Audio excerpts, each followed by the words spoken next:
Yo, halo adik-adikku semuanya. Lama gak intro kayak gini gak sih cuy? Ayo coba absen di bawah siapa yang kangen sama gua. Gini guys, jujur belakangan waktu gua lagi puyeng-puyeng banget nih ya. Algoritma YouTube gua kayak aneh gitu loh lama-lama. Udahlah viewer turun, notifikasi nggak muncul, dan parahnya lagi, dolar koneng selalu muncul meski isinya B aja atau udah gua sensor sekalipun. Tapi ya, gua kudu ngumpulin semangat karena musim depan cukup banyak anime yang akan menemani keseharian kalian. Komen di bawah kalian nunggu anime apa di winter 2025 nanti cuy. So, seperti biasanya, di-push dulu tombol subrek, like, dan aktifin lonceng notifikasi di bawah. Tanpa berlama-lama lagi, mari kita lanjutkan. Maoni Senkyujukyu episode ke-11. なんで魔法の才能ないのに入学できるんだよ。学院長の推薦らしいぞ。はあ、それって裏口？山田レイナード日月さん、私には話しかけない方がいいよ。仲いいって思われたらあんたまでクラスからはぶられる。じゃあ友達になろう。は？私友達は少ない方が好きなんだ。ごめんなさい。あの子転校したってね。唯一の友達に手あげるとかバカすぎ。 Scene berlanjut menampilkan sebuah memori tentang Hizuki yang entah bagaimana selalu hilang kendali sewaktu ia mendengar suara permintaan maaf dari seseorang. Diketahui garis keturunan Reinhardt seharusnya memiliki bakat sebagai medium roh. Tapi untuk Hizuki, dia didiagnosa tidak memiliki bakat tersebut. Maka dari itu, sebagian ingatan Hizuki yang hilang mungkin bukan disebabkan oleh hal itu.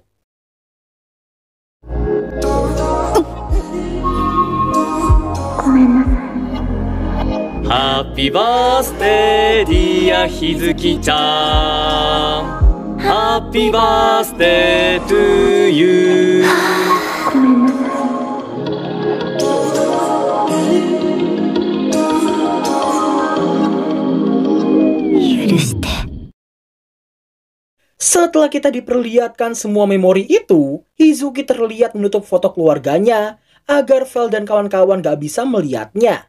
Merasa kata-kata sambutan Takahashi yang udah kayak pakai seks waktu upacara dulu, Vel pun menyingkatnya dan langsung bersulang begitu aja.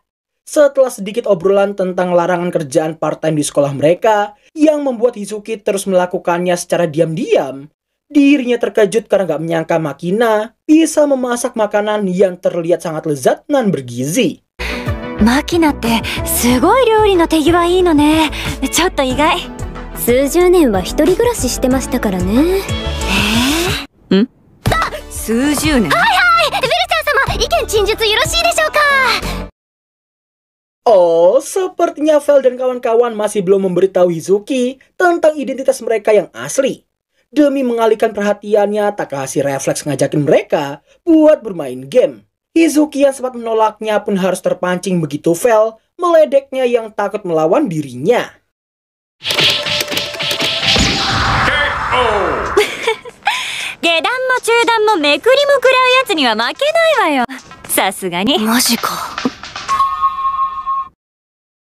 Di tengah ketiganya yang lagi ternganga melihat Vel yang bahkan gak bisa mendaratkan satu pukulan kepada Hizuki, Hizuki yang sudah sejak lama tidak merasakan yang namanya kebahagiaan dan kehangatan pun nampak sangat senang saat Makina dan Takahashi yang mengajaknya bermain. Beberapa saat kemudian nampaklah Makina dan Takahashi yang ketiduran di sofa. Di saat yang bersamaan, Hizuki yang mau berendam harus dikejutkan oleh Vel yang ternyata udah duluan di sana. 世の玉体を拝悦したい気持ちは理解できるが、入浴を盗み見るのはいささか無遠慮が過ぎるのではないか。仕方ない。こたびは許す。てか、なんで明かり消えてたわよね。世は夜を愛する者。闇夜に紛れるのは必然。 Iya, dengan kedunguan Raja Iblis kita yang satu ini, dia terus-terusan membanggakan Body serta Raja Iblis juniornya yang pasti sangat memukau. Gak cuma itu aja, di saat Hizuki yang mau keluar dari sana, bisa-bisanya si Vel ini menghampirinya dalam kondisi Ichibosnya yang terpampang jelas di depan matanya Hizuki. いやよい。世の絶世なる玉体の横に並び弱みをするというのは、嫌が王でも世と己の肉体の美しさを比べてしまうこととなる。まあそなたもなかなかのものを持ってはいるが、世の方が上だな。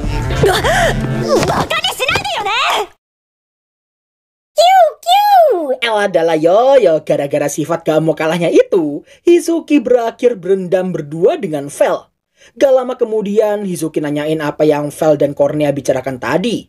Vel pun ngasih tahu, dia cuma ngomongin tentang Hizuki yang telah menerima warisan regalia dari kepala keluarga sebelumnya. Hizuki kemudian juga bertanya kenapa Vel mau membantunya. Ia sempat curiga Vel mendekatinya hanya karena dirinya adalah kepala keluarga Reynard saja. Vel yang mendengar hal itu pun justru mengatainya yang sok kepedean dengan titel gak gunanya itu. 世は世の心の赴くままにしか動かん。決闘の剣はうどんのついでだ。だが今は違う。共に杯を交わした友だ。 Pembicaraan mereka terus berlangsung hingga pada beberapa poin yang cukup penting. Mulai dari Makina yang ternyata sangat pro waktu bermain game tadi, hingga pada sebuah pengakuan Vel yang merasa senang dengan kebersamaan mereka tadi. Hiziki wa?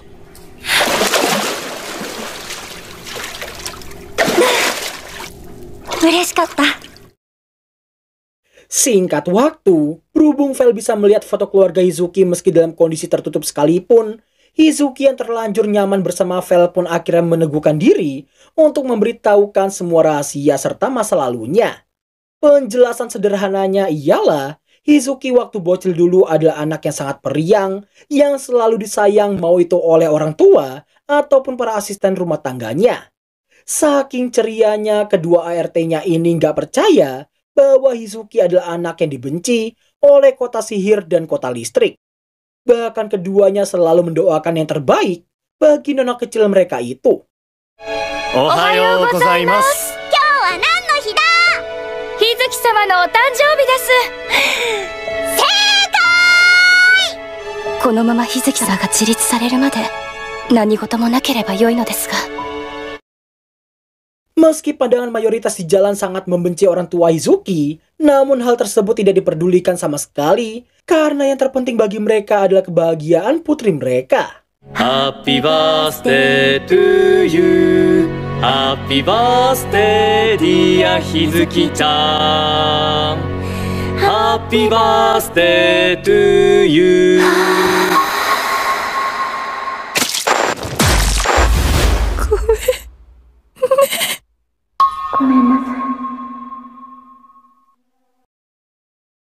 Jujur aja momen barusan itu hampir bikin gua nangis coy.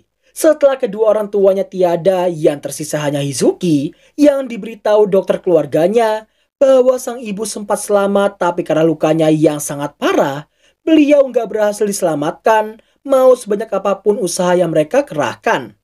Di tengah pemakaman, apakah Cornea Seborn dan juga Momi Torate yang ternyata benar-benar mengkhawatirkan kondisi Hizuki. Dari segi Hizuki yang masih bocil, hingga keduanya yang bersumpah akan menghabisi siapapun yang berani merenggut kebahagiaan gadis mungil itu.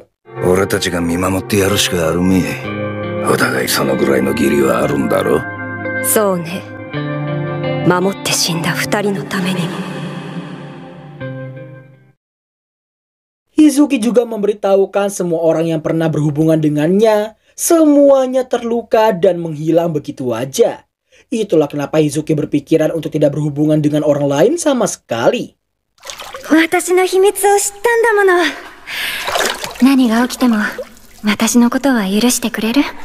Bertoldo Velvet Veil Shubartの名において誓約を結ぼう。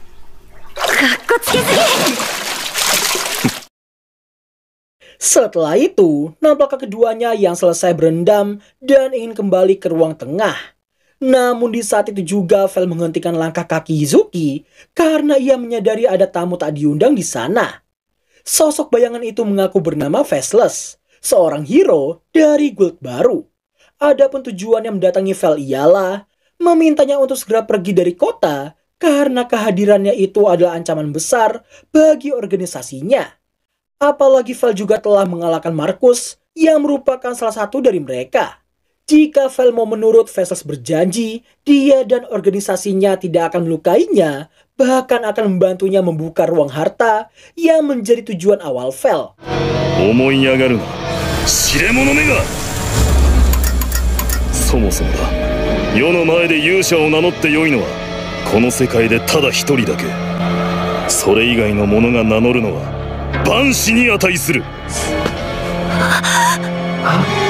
秋葉原市は変わりますよ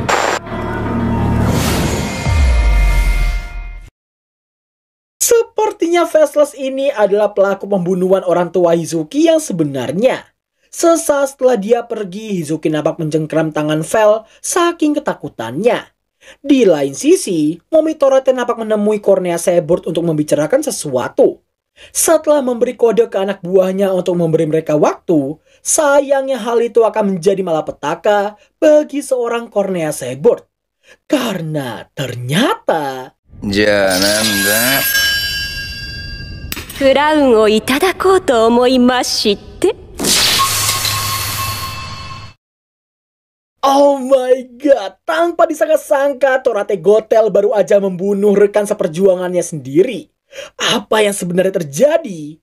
Scene lalu berpindah ke sekolahan. Nampaknya para murid yang shock bukan main karena sebuah mayat yang ditemukan di lokasi kecelakaan kemarin adalah Bumagro.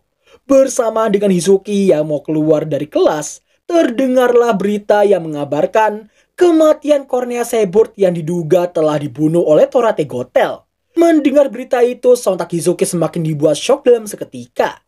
Di saat ia yang melihat sebuah pesan yang masuk lewat familianya, pesan itu berasal dari Torate Gothel yang meminta ketemuan di ruangannya. Sesaat setelah Hizuki pergi dari sana, suara pengumuman yang meminta pada semua murid untuk berkumpul di aula pelatihan pun dapat terdengar ke penjuru sekolahan. Setibanya di sana, nampaklah seorang gadis misterius yang muncul di hadapan mereka semua. Sementara itu, Hizuki terlihat menemui Torate Gothel untuk meminta penjelasannya.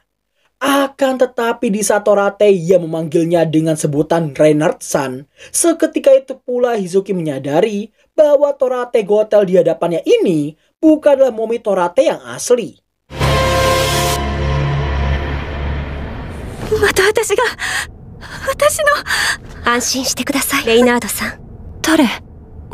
二人きりならトラートさんは私のことひずきちゃんって呼ぶ。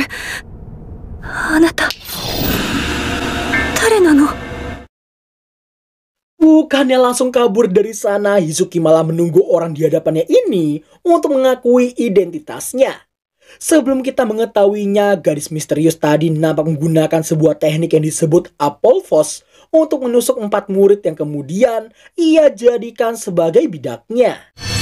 アポルフォス。全員動くな警告します。あなたたちは人質。従わなければ即座に殺。 Kembali ke Hizuki yang dibuat sangat-sangat shock begitu mendengar nada bicara Torate palsu yang terdengar tidak asing di telinganya. Satu-satunya sosok selain Torate dan Cornea yang memperlakukannya dengan rasa kasih sayang. Yang ternyata... 長い間観察していたつもりでしたが、そうか、二人きりだと。マグロサンタです。わかります？マグ隠し。 Iya, sosok Torate palsu ini rupanya adalah Bumagro yang sebelumnya telah dinyatakan meninggal. Bumagro pun menyanggahnya dan memberitahukan kuas utamanya dari guild baru ialah mengumpulkan ketiga regalia dari ketiga keluarga besar. Dari semuanya, hanya Cornea Seaboard lah yang paling sulit. Meski Cornea terkenal sangat berhati-hati, akan tetapi jika itu menyangkut 3 keluarga besar, kewaspadaannya yang biasa akan turun, sehingga Bumagro tinggal membunuhnya dengan cara merebut tubuh Torate Gothel. Dengan kata lain, momen di mana Momi Torate mencari Bumagro di kota daging sebelumnya adalah saat-saat terakhirnya sebelum dirinya dibunuh oleh Bumagro. Setelah memindahkan unitnya ke tubuh Torate, Bisa dipastikan jasad yang dikabarkan dalam berita tadi enggak lain adalah sisa-sisa tubuh mumi Torate yang asli. Mendengar Magro yang membutuhkannya untuk melakukan questnya, Hizuki yang menolak keras bukannya langsung kabur, dia malah jalan biasa hingga sebuah layar besar muncul, menampilkan kondisi Makina yang telah tiada. 次はどちらにしようかな。私を殺してオーブを奪う気。いいえ、これから女神メルディアを権限させます。 Sungguh sangat tidak terduga. Misi yang diberikan oleh Gold baru pada Magro rupa-rupanya adalah pemanggilan Dewi Meldia. 3 regalia sendiri dimaksudkan sebagai persembahan untuk memanggilnya. Dan seperti yang telah gua duga sebelumnya, regalia Orb sebenarnya ada di dalam diri Hizuki. Magro juga menjelaskan bahwa setelah Fantasion terjadi, Dewi Meldia kehilangan kuasa untuk mempertahankan keberadaannya. Sesaat sebelum dia menghilang, Dewi itu sempat menurunkan jiwanya ke tubuh seorang bayi. Alasan kenapa Magro mengetahui semua itu nggak lain, karena 10 tahun yang lalu sewaktu ia menyerang keluarganya, Dewi Meldia sempat muncul dan mengamuk hingga membuatnya harus kabur dari sana. Yang artinya, suara-suara yang selama ini Hizuki dengar adalah suara Dewi Meldia. 女神メルディアはあなたの肉体をより代にしています。 Scene kembali ke Vel. Nampaknya Albert yang terkejut karena suara Vel yang muncul tiba-tiba di kepalanya. Untuk kali ini aja Vel akan menjadikannya sebagai tangan kanannya yang harus membantunya untuk menghancurkan pedang cahaya di atas kepala para murid agar kendali gadis misterius tadi bisa hilang dari mereka. Meski akan sangat sulit, namun karena nggak punya pilihan lain, Albert terpaksa menyanggupinya. Bersama dengan Vel dan kawan-kawan yang sedang berusaha keras mengalahkan gadis misterius tadi, di sisi Hizuki sendiri dia harus dibuat semakin syok begitu mendengar alasan kenapa dirinya tidak memiliki kekuatan sihir sama sekali. Di mana ternyata kekuatan sihirnya itu telah dipergunakan untuk mengendalikan serta menyegel Dewi Meldia di dalam tubuhnya. Lalu di manakah keberadaan regalia Orb yang dicari-cari selama ini? Jawabannya ialah saat operasi dulu, sang ibu sempat meminta dokter keluarga mereka untuk menanamkan regalia Orb itu ke dalam mata kanannya Hizuki. Setelah itu, nampaknya Vel yang menyerahkan tempat dan keamanan semua orang kepada Albert. Meski sangat takut, namun Albert tetap memberanikan diri untuk menyanggupinya. Dan akhirnya Vel OTW ke atap tepat ketika ritual sedang berlangsung. Demi mempercepat ritual yang ada, Magro terus-menerus melakukan provokasi agar Hizuki cepat kehilangan kesadarannya. Mau secepat apapun Vel memanjat gedung itu, sayangnya ia terlambat sepersekian detik. Melihat Vel yang berhasil tiba di sana, Magro merasa gara-gara kemunculan Vel ke dunia ini, rencananya selama 10 tahun kini telah hancur lebur. Namun kegagalannya itu bukanlah kemenangan bagi kubu Vel sama sekali. Setelah Magro pergi dari sana, Vel nampak mencoba menyadarkan Hizuki kembali. Namun sayangnya, Dewi Meldia keburu mengambil alih kesadarannya.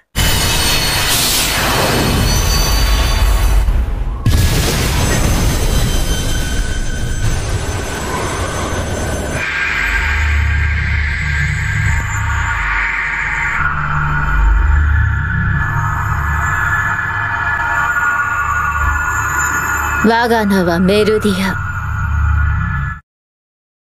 Dan berakhirlah alur cerita anime Raja Iblis 2099 episode ke-11. Wah, 1 episode lagi kelar juga nih anime. Sebenarnya, gua mau bikin video rekomendasi anime Winter 2025 menurut WAM 2. Tapi karena gua masih harus remake si Soul Leveling season pertama, ditambah masih harus buat Sayonara Ryusei kalau sempet, video rekomendasi itu gak jadi gua bikin. Tapi ada satu hal yang bisa gua katakan ke kalian. Musim depan nanti gua bakal berusaha keras buat upload setiap hari. Bukan hanya demi menaikkan algoritma ataupun AdSense, tapi juga biar gua bisa semakin dekat dengan mamah kalian. Maksud gua dengan kalian semua. So, segitu aja video kita kali ini. Kalau ada salah kata, tolong diambil positifnya aja. Thanks for watching dan sampai jumpa di episode terakhir di minggu depan. Bye-bye.